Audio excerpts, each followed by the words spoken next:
নিলয় সঞ্জিতা জানতে চেয়েছেন, সন্ধ্যার সময় নাকি বাথরুমের দরজা খুলে রাখলে খারাপ জিনিস ঘরে ঢুকে, এ কথা কতটুকু সত্য? বোন নিলয়, শুধুমাত্র সন্ধ্যার সময় নয়, দিন এবং রাতের যে কোনো সময় ওয়াশরুমের দরজা, বাসায় যে সমস্ত বাসা বাড়িতে ওয়াশরুম, ভেতরে টয়লেট আছে, সেই জায়গাতে টয়লেটের দরজা খোলা উচিত। এমনকি বাইরে থাকলেও টয়লেটের দরজা খোলা রাখা উচিত নয়, বাইরে থেকে এটা লাগিয়ে দেওয়া উচিত। কারণ দুষ্ট জিনের সবচেয়ে বড় তাদের অবস্থানের জায়গা হলো এই টয়লেটগুলো। নবী করিম সাল্লাল্লাহু আলাইহি ওয়াসাল্লাম বিভিন্ন হাদিসে সতর্ক করেছেন এবং এটি বিভিন্ন অভিজ্ঞতার আলোকেও প্রমাণিত আমাদের কাছে।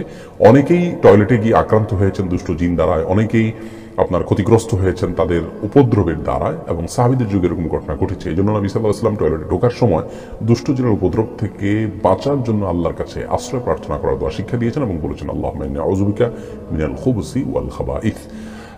যার কারণে বাসা বাড়িতে টয়লেটের দরজা দিনে রাতে কোনো সময় না খুলে রেখে এটাকে যথাসম্ভব বাইরে থেকে সিটকেনে দিয়ে রাখা উচিত, কিন্তু শুধু সন্ধ্যায় খোলা রাখা উচিত নয়, এমনটি মনে করা ভুল।